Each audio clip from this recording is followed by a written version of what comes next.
दोस्तों, आज की मेरी कहानी है एक थी सरूमा। असम के ग्वालपाड़ा जिले में एक नदी के किनारे लक्ष्मी नंदन साहूकार रहता था। घर में पत्नी व एक बच्ची सरूमा के सिवाय कोई न था। परंतु भाग्य पर किसका बस चला है, 3 दिन के बुखार में ही सरूमा की माँ के प्राण चले गए। लक्ष्मी नंदन ने सरूमा को बहुत समझाया, परंतु बच्ची दिन रात माँ के लिए रोती रहती। लक्ष्मी नंदन के चाचा ने उपाय सुझाया, क्यों न तुम दूसरा ब्याह कर लो, बच्ची को माँ भी मिल जाएगी, तुम्हारा घर भी संवर जाएगा। साहूकार ने सोच विचार कर दूसरे विवाह का फैसला कर लिया। सरूमा की सौतेली माता का स्वभाव अच्छा न था। साहूकार को राजा के काम से कुछ महीनों के लिए बाहर जाना पड़ा। उसके घर से निकलते ही माँ ने सरूमा के हाथ में मछली पकड़ने की टोकरी थमाकर कहा, चल अच्छी अच्छी खवाई मछलियाँ पकड़ कर ला। बेचारी छोटी सी सरूमा को मछलियाँ पकड़ना नहीं आती थी। वह नदी किनारे बैठकर रोने लगी। तभी पानी में हलचल हुई और एक सुनहरी मछली ने पानी से सिर निकाला। सरूमा बिटिया, मैं तुम्हारी माँ हूँ, तुम रोती क्यों हो?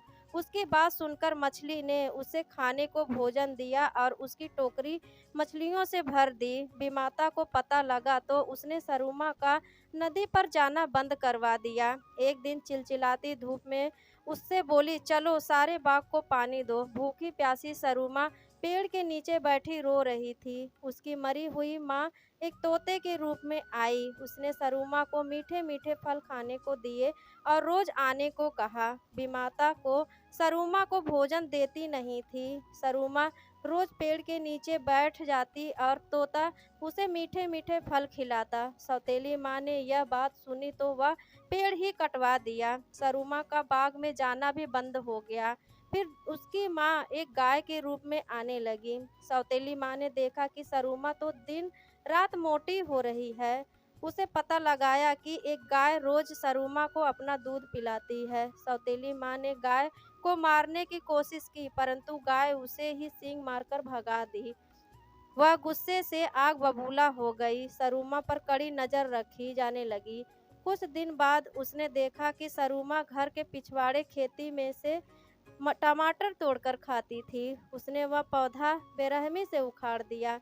सरूमा को एक कमरे में बंद कर दिया। भोली भाली सरूमा को उसने पीने के लिए पानी तक न दिया।